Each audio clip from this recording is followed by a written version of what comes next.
नमस्कार दोस्तों, स्वागत है आपका एक बार फिर आज के मेरे इस वीडियो में दोस्तों आज हम मार्केट्स के बारे में बात नहीं करेंगे। आज हम बात करेंगे बैंक प्राइवेटेशन को लेकर, क्योंकि बहुत सारे कमेंट्स भी हैं मेरे पास आप लोगों के, और साहब अब न्यूज़ अलग अलग किस्म की आ रही हैं। तो दोस्तों बैंक प्राइवेटेशन का लिए ये वीडियो बनाना बहुत ज़्यादा ज़रूरी था, इसलिए मैं ये वीडियो बना रहा हूँ। आपकी जिज्ञासाएँ इस वीडियो के माध्यम से मैं शांत करने की कोशिश करूँगा। पहले पार्ट्स में बाजार के बारे में हम व्हाट्सएप कन्वर्सेशन में बहुत कुछ समझ लेंगे। कल की रेंज, कहां कमाई के मौके हैं, जैसे आज मजगौन डॉक में अच्छा खासा पैसा कमाया, वैसे कल देखेंगे कल कहां पर हमें कमाई के मौके मिलेंगे। तो बाजार की बात दोस्तों हम करेंगे व्हाट्सएप कन्वर्सेशन में। इस वीडियो में बैंक प्राइवेटेशन के लिए, बैंक प्राइवेटेशन की जो न्यूज़ अपडेट, लेटेस्ट अपडेट आ रहे हैं उनके बारे में जानने की कोशिश करेंगे। तो चलिए शुरुआत करते हैं अपने वीडियो की। पहला पार्ट दोस्तों होगा बैंक प्राइवेटेशन को लेकर, क्योंकि अब संभावनाएं नजर होती हुई आ रही हैं कि शायद ये जो निजीकरण है ये टल सकता है। फाइनेंशियल ईयर मेरे ख्याल से 2023 तक ये टल सकता है निजीकरण की प्रक्रिया। और दूसरे पार्ट में दोस्तों हम बात करेंगे सेंट्रल बैंक ऑफ इंडिया के रिजल्ट के बारे में। सेंट्रल बैंक ऑफ इंडिया का रिजल्ट क्यों? मैंने आपको कल वीडियो के माध्यम से बताया था कि जब नीति आयोग ने इस नाम की सिफारिश की थी, मैंने आपको कहा था कि आपको खुद ऑटोमेटिकली पता चल जाएगा कि आखिर नीति आयोग ने इस नाम की सिफारिश क्यों करी। अगर अब भी नहीं पता तो लास्ट तक वीडियो में बने रहिए, आपको हर चीज़ बिल्कुल विधिवत रूप से समझ में आ जाएगी कि क्यों नीति आयोग को आवश्यकता पड़ी सेंट्रल बैंक ऑफ इंडिया का नाम लेने की। वैसे तो नीति आयोग पर यह जिम्मा है, सरकार ने कह रखा है भैया 2 नाम सुझाओ, तो वो 2 सुझा रहा है, अब 3 सुझा रहा है। फिर बैंक ऑफ इंडिया की भी न्यूज़ आई, मेरे ख्याल से बैंक ऑफ इंडिया की भी न्यूज़ आई। पहले कल तक न्यूज़ थी कि बैंक ऑफ महाराष्ट्र और इंडियन ओवरसीज़ बैंक दोस्तों प्राइवेट होंगे। फिर सेंट्रल बैंक की न्यूज़ सडनली आ जाती है, फिर उसके बाद बैंक ऑफ इंडिया की न्यूज़ सडनली आ जाती है। ये क्यों हो रहा है? कारण क्या है? कारण मैंने आपको हर वीडियो में, पिछली वीडियो में बता रखे हैं। इसका सीधा साधा मतलब स्टॉक मार्केट से है। जब ये न्यूज़ आएंगी इनके प्राइस ऊपर चले जाएंगे, और साहब जब इनकी निगेटिव न्यूज़ आएगी, यानी कि निजीकरण ना होने की न्यूज़ आएंगी, ये नीचे आ जाएंगे।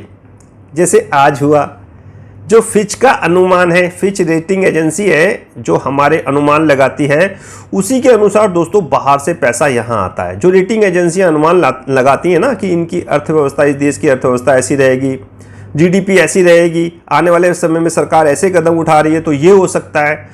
तो दोस्तों इन्हीं रेटिंग एजेंसियों के आधार पर जो FII विदेशी पोर्टफोलियो निवेशक वो यहाँ पैसा लगाते हैं।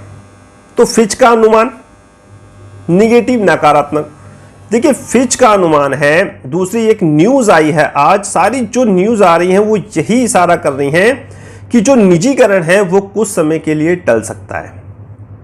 तो पहले पार्ट में सब कुछ जानेंगे बैंक प्राइवेटेशन की जो न्यूज़ अपडेट्स आ रहे हैं उनके बारे में, आपके मैसेजेस आए उसके जवाब देने की कोशिश करूंगा।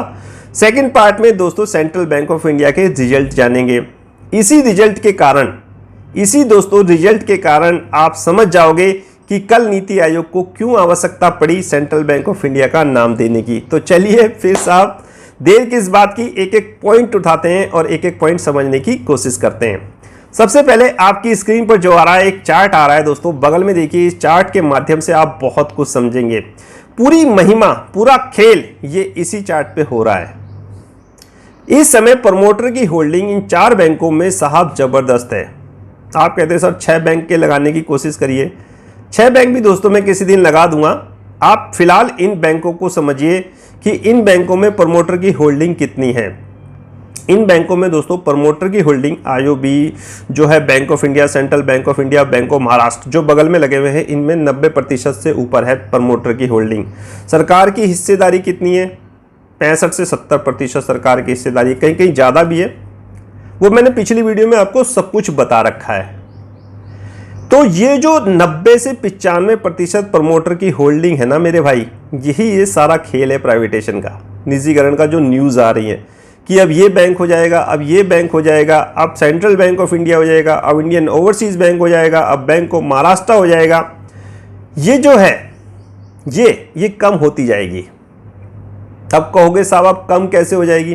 भाई पब्लिक माल भी तो खरीद रही है। जो आप मार्केट कैप बढ़ते हुए देख रहे हो ना स्टॉक मार्केट में, इन बैंकों के शेयर्स में, यानी कि इन बैंकों की जो मार्केट कैप आप बढ़ते हुए देख रहे हो, वो कारण ही यही है कि ये माल हल्का होता जाएगा, पब्लिक के पास माल इकट्ठा होता जाएगा, पब्लिक की जेब से पैसा निकलता रहेगा। वो कहां पहुंचेगा? वो बैंक को बल देगा, मजबूती देगा। डायरेक्ट इनडायरेक्ट रूप में बैंकों को पैसा मिल रहा है, इनडायरेक्ट रूप में शेयर मार्केट के थ्रू। डायरेक्ट रूप में कब मिलता?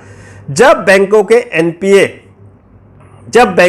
एनपीए आते। लेकिन इकोनॉमिक कंडीशन अभी फेवरेबल नहीं है। अभी कहां इकोनॉमिक कंडीशन फेवरेबल है? अभी तो एनपीए बढ़ने की बात करो, बढ़ने की। आने वाले समय में बढ़ सकते हैं एनपीए। रिजल्ट तो अच्छे आ रहे हैं, लेकिन दोस्तों रिजल्ट कुछ बैंकों के खराब भी आ रहे हैं, जैसे सेंट्रल बैंक के साथ। अभी मैं आपको थोड़ी देर बाद उसके रिजल्ट के बारे में बताऊंगा। तो डायरेक्ट रूप से ना सही, इनडायरेक्ट रूप से बैंकों के पास पैसा आया। प्लान अच्छा था, बिल्कुल सटीक प्लान था साहब हमारी गवर्नमेंट ऑफ इंडिया का, कि 2 बैंकों का प्राइवेटाइजेशन कर देते हैं और 2 बैंकों के प्राइवेटाइजेशन के साथ शॉर्ट लिस्टेड करेंगे। फिर ये प्रक्रिया काफ़ी लंबी चौड़ी चलेगी, 2 से 4 होंगे, 4 से फिर 6 होंगे, कभी 3 भी हो सकते हैं, और लास्ट में आके दोस्तों वो नहीं भी हो सकते हैं। तो पैसा आ गया। अब सुनिए आगे की कहानी। अब सुनिए आगे क्या स्टेटमेंट आए। अब फिच का स्टेटमेंट देखिए। फिच कह रही है कि एक जो सरकार का एम है, very tough aim due to COVID, यानी कि कोविड के कारण ये बैंक प्राइवेटाइजेशन का जो सरकार का लक्ष्य है, ये धूमिल यानी कि प्रभावित होता हुआ दिख रहा है। इसमें दिक्कत परेशानी आ सकती है। ये फिच वो रेटिंग एजेंसियां हैं जिन्हें बहुत कुछ पता होता है, इंटरनल और एक्सटर्नल बहुत सारी चीजें। अब फिच कह रही है तो कुछ ना कुछ बात में दम होगा। पहले पॉजिटिव, कल तक NITI Aayog, IOB, bank of Maharashtra और सेंट्रल बैंक ऑफ इंडिया के नाम सजेस्ट कर रहा था, पब्लिक इनके शेयर्स बाय कर रही थी, और आज फिच ने स्टेटमेंट दे दिया। मेरे ख्याल से कल का है। फिच के स्टेटमेंट के बाद एक न्यूज़ और आती है आपकी खिदमत में आज टीवी पर, बाकायदा जी बिजनेस पर। मैंने उसका स्क्रीनशॉट ले लिया। मैंने कहा भैया ये काम किए है। इसमें यह लिखा है कि कोरोना काल के कारण बैंकों का प्राइवेटाइजेशन फाइनेंशियल ईयर 23 तक टल सकता है। क्या कहने साहब, क्या कहने। बहुत मन प्रसन्न है। प्रसन्न क्यों है? अब आप प्रसन्न, ये समस्या नहीं है। बहुत से लोग ये कहेंगे कि सर आप खुश हो रहे हो प्राइवेटाइजेशन के लिए। भैया प्रसन्न इसलिए है क्योंकि मैं नीचे से इसके स्टॉक को बाय कर रहा था, ऊपर सेल कर रहा था। मुझे पता है फिर ये नीचे मिलेंगे, क्योंकि कल कोई और न्यूज़ आएगी, नीचे मिलेंगे। आज जैसे ये न्यूज़ आ गई, ये नीचे आ गए। बैंक ऑफ महाराष्ट्र का स्टॉक देखिए आप, मैं लगा रहा हूँ बगल में, ऊपर था, कल धूम मचाए हुए था, नीचे आ गया नहीं आ गया। मौका मिला मुझे। मैं कहां फोकस कर रहा हूं? मैं बैंक ऑफ महाराष्ट्र पे फोकस कर रहा हूं। नीचे मिल गया, अच्छी बात है। मैं पंजाब एंड सिंध बैंक पे फोकस कर रहा हूं। मैं तो IOB, central bank of India, bank of India, जो और कैंडिडेट है उनको तो इंट्राडे प्लेयर कर रहा हूं। मैं तो मौके की तलाश में हूं।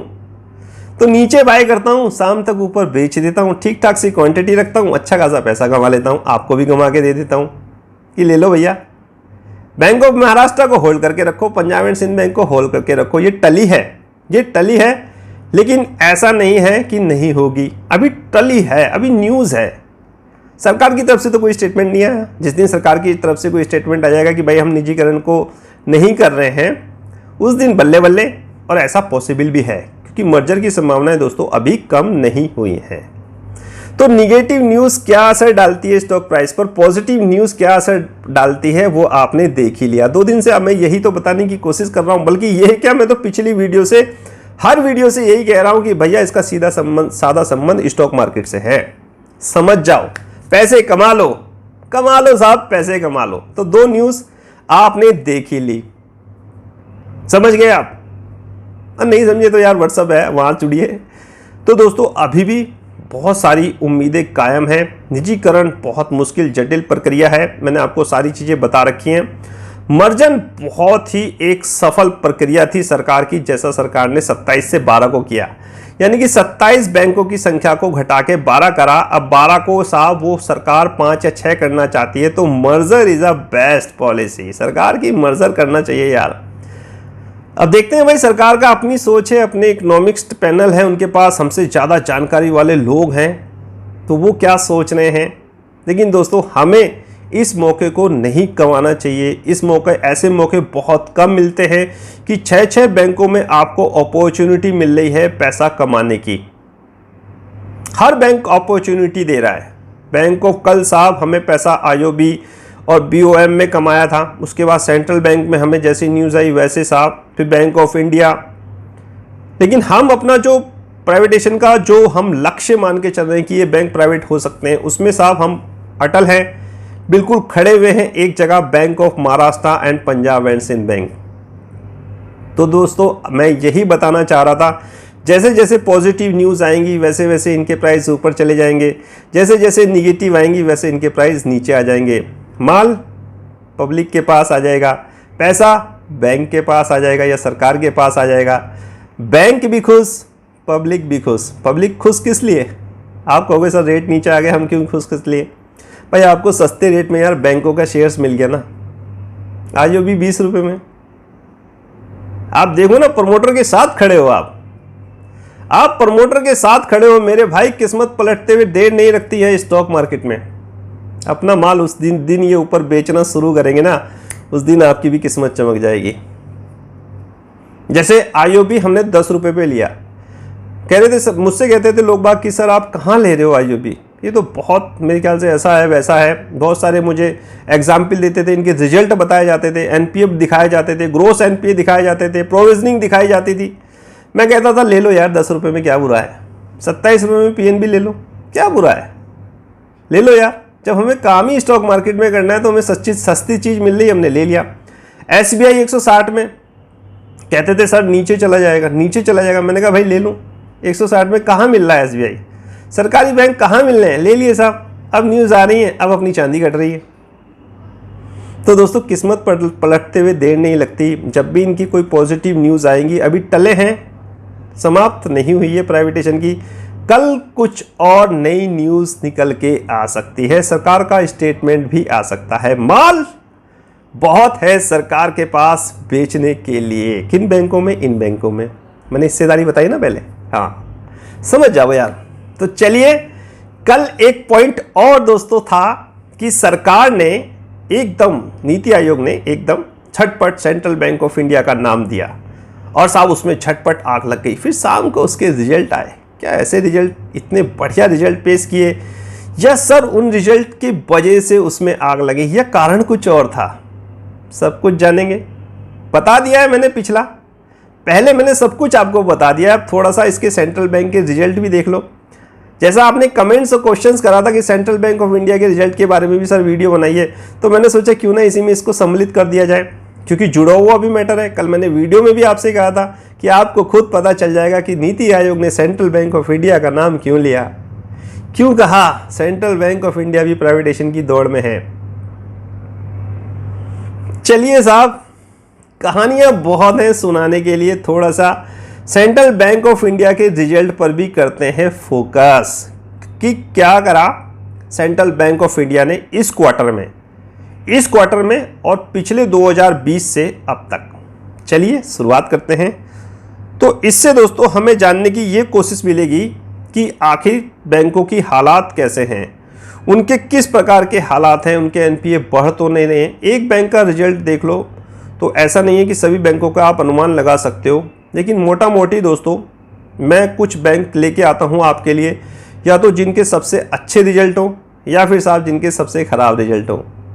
2-3 बैंकों के बारे में मैं रिजल्ट कॉर्नर के हिसाब से आपको बताता रहता हूँ, समझाता रहता हूँ, वो समझ जाइए। बता रखा है कि बैंकों के रिजल्ट इस प्रकार देखने चाहिए। तो चलिए शुरुआत करते हैं। देखिए, ये बैंक स्टैंड लोन के आधार पर है। स्टैंड लोन का मतलब बैंक ने अपने आप कितना काम करा। तो साहब क्वार्टरली रिजल्ट की बात मैं बता रहा हूं 2021 से, और 2020 की मैं करूंगा तुलना, यानी कि 2021 मार्च से दिसंबर 2020 की तुलना होगी, उससे आप समझ जाएंगे सेंट्रल बैंक ऑफ इंडिया की परफॉर्मेंस के बारे में। सब रेवेन्यू 4,900 करोड़ इस बार 2021 में इस बार।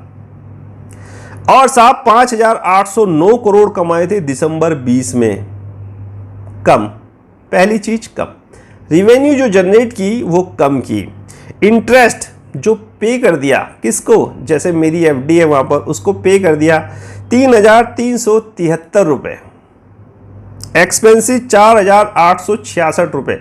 खर्चे, भाई खर्चे क्या होते हैं मैंने आपको सारी चीज़ें बता रखी हैं। जब मैंने बता रखा है कि बैंक की बैलेंस शीट ऐसे देखी जाती है, उसमें बहुत सारी चीज़, अदर इनकम के बारे में, ग्रॉस एनपीए, एनपीए प्रोविजनिंग, सब कुछ तो बता रखा है। वीडियो देख लेना, लिंक डिस्क्रिप्शन में लगाने की कोशिश करूंगा, तो साहब उसमें से भी आप जानने की आप कोशिश कर सकते हो। इंटरेस्ट मैंने बता दिया 3,373 करोड़, एक्सपेंसिव 4,866 करोड़। ओवरऑल इसने 4,900 करोड़ रुपए कमाए थे और एक्सपेंसिव साहब 7,000 करोड़ के आसपास कर दिए। ओवरऑल दोस्तों इसने लॉस ही कमाया, कितना, 3,339 करोड़ का लॉस। निगेटिव फाइनेंसिंग प्रॉफिट साहब इसमें निगेटिव। पिछले साल फाइनेंसिंग प्रॉफिट जो था वो माइनस में था, 321 था, तो माइनस में, लेकिन 321 था।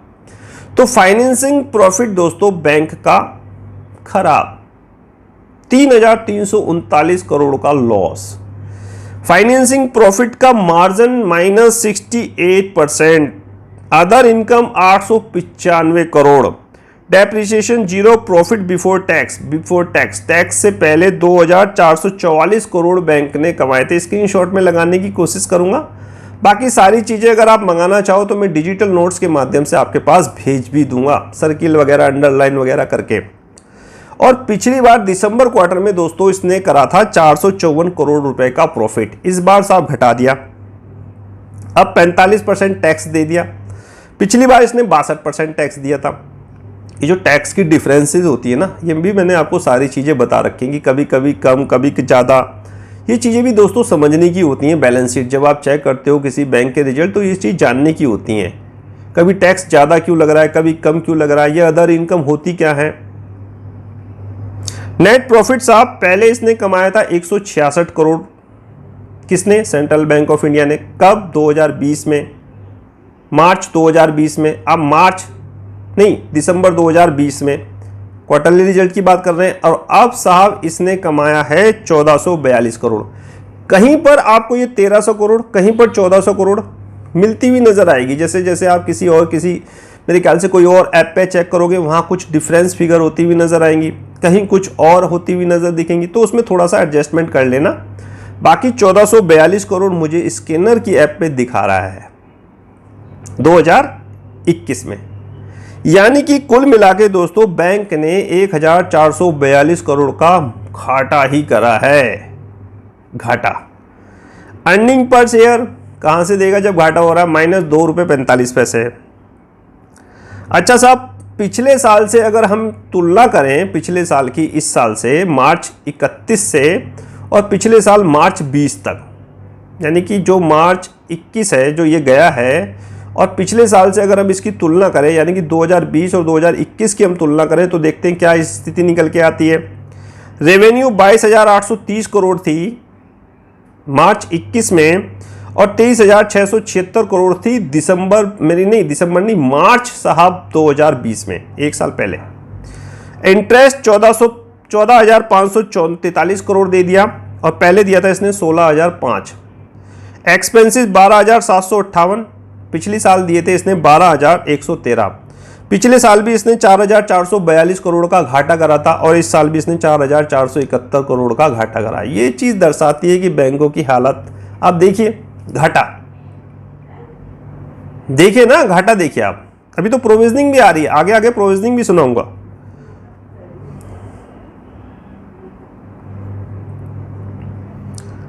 अब नेट प्रॉफिट दोस्तों इसमें निकालने, प्रॉफिट बिफोर टैक्स 1,309 करोड़ के आसपास है। पिछली साल इसने 1,256 करोड़ रुपए का लॉस करा था, इस बार इसने 1,000 करोड़ का नेट प्रॉफिट, यानी कि नेट प्रॉफिट क्या लॉस ही देखिए। और ईपीएस 1.70 है। बाकी बोरोइंग 3,20,000 करोड़, 3,20,277 करोड़ थी पिछले साल, इस बार का तो डाटा ही नहीं है। कैश फ्लो 2,849 करोड़ है, और साहब जो प्रमोटर की होल्डिंग है वो 90% के आसपास है। मैंने आपको पहले प्रमोटर की होल्डिंग बता दी है दोस्तों। बाकी इसमें अभी जो है प्रोविजनिंग का डाटा मुझे शो नहीं हो रहा है कि बैंक ने कितनी प्रोविजनिंग करी है इस बार एनपीए के लिए। तो कुल मिला के दोस्तों जो सेंट्रल बैंक ऑफ इंडिया के रिजल्ट के बारे में है, अभी तो इसमें डाटा भी बिल्कुल सफिशिएंट नहीं है। कुल मिला के बैंक ने जो रिजल्ट पेश किए हैं वो साहब वित्तीय स्थिति ठीक नहीं दर्शाते, और यही एक कारण था जो नीति आयोग को फटाफट इसका नाम लेना पड़ा। बगल में ग्राफिक्स लगाने की कोशिश करूंगा, प्रोविजनिंग कितनी करी है बैंक ने, ग्रोस एनपीए कितने हैं, देखिएगा वहां जाके आप थोड़े से बढ़ते हुए नजर आएंगे आपको ग्रोस एनपीए और एनपीए, नेट एनपीए। प्रोविजनिंग भी देखिएगा, बगल में ग्राफिक लगाने की कोशिश करूंगा सर्कल लगा के। तो कुल मिला के दोस्तों आज का वीडियो की समरी यही है, जो वीडियो का जो साहब निचोड़ यही है कि साहब ये कारण थे जिस कारण ये स्टॉक भाग रहे थे। नीति आयोग जब इनके नामों की सिफारिश लेके गया, इनके स्टॉक प्राइस में आग लग गई। फिर फिच का अनुमान आया, फिर साहब निगेटिव न्यूज़ आई कि साहब इनका जो प्राइवेटेशन का, निजीकरण का जो है वो टल सकता है फाइनेंशियल ईयर 23 तक। फिर इनके शेयर प्राइस साहब नीचे आ गए। कहानी बहुत लंबी चौड़ी है दोस्तों, सुनाने को बहुत कुछ है। किसी दिन फुर्सत में फिर जैसे जैसे कोई अपडेट आएगा, अभी आप ये ना सोचिए कि ये अपडेट फाइनल है, आगे और कोई अपडेट भी आ सकता है, आगे और कोई अपडेट भी आ सकता है। सरकार इसको भी कह सकती है नहीं इसी साल होगा, फिर साहब आग लग जाएगी, फिर ये ऊपर भाग जाएंगे। आज नीचे आए हैं, कल ऊपर भाग जाएंगे। जब तक T3 में आपके पास शेयर्स आएगा वो आपको नीचे ही मिलेगा। जिस दिन T3 में आ जाए उस दिन आप प्रॉफिट के बारे में सोच सकते हो। इन्हीं शब्दों के साथ दोस्तों आज का वीडियो यहीं करता हूं समाप्त। आशा है कि ये वीडियो आपको पसंद आया होगा और मेरे इस वीडियो को ज़्यादा से ज़्यादा शेयर्स लाइक करें भाई। अभी आप लोग बेचिंत होके रहिए भाई। कुछ लोगों के कमेंट ऐसे भी थे कि सर मेरा जनधन खाता है, कुछ नहीं होगा। कुछ लोग जॉब्स के प्रति चिंतित हैं, कुछ नहीं होगा भैया, बिल्कुल सेफ है। और कुछ लोग कहते हैं सर हमारी सैलरी पेंशन, मैंने वीडियो बना रखी है वो भी जी देख लीजिए साहब। सब कोई, हर कोई व्यक्ति प्राइवेटेशन से ऐसा नहीं है कि किसी की जॉब चली जाएगी, किसी के सैलरी पर असर आएगी, किसी के पेंशन पर कुछ होगा। जिसका जनधन वगैरह खाता है कोई दिक्कत परेशानी नहीं होगी दोस्तों। सिर्फ मैनेजमेंट चेंज होगा और थोड़ा सा वर्कलोड काम पे आ सकता है, कुछ चार्जेस एक्स्ट्रा लग सकते हैं प्राइवेटेशन के बाद, लेकिन अभी ये चीज़ नहीं होती हुई नज़र आ रही है। मर्जर की जो संभावना है वो मेरे ख्याल से मजबूत होती हुई दिख रही है। यानी कि मेरा एक एक शब्द, मेरा शब्द एक एक शब्द सच हो रहा है। जो चीज़ मैं आपसे कह रहा हूं वो दोस्तों सच होती हुई दिख रही है। भगवान करे कि मर्जर ही हो, इन बैंकों का दोस्तों मर्जर ही हो, निजीकरण से अच्छा मर्जर ही हो। सरकार की नीति अपनी होती है, हर व्यक्ति का जो व्यूज़ होता है वो अलग होता है। मेरा व्यूज़ अलग है, आपका अलग है, सबके व्यूज़ अलग अलग हैं। तो इन्हीं शब्दों के साथ दोस्तों फाइनली आपसे लेता हूं इजाज़त, करता हूं इस वीडियो को यहीं समाप्त। मिलूंगा कल फिर किसी नेक्स्ट वीडियो में किसी और टॉपिक के साथ। तब तक कीजिए इंतज़ार। फाइनली आपसे नमस्कार।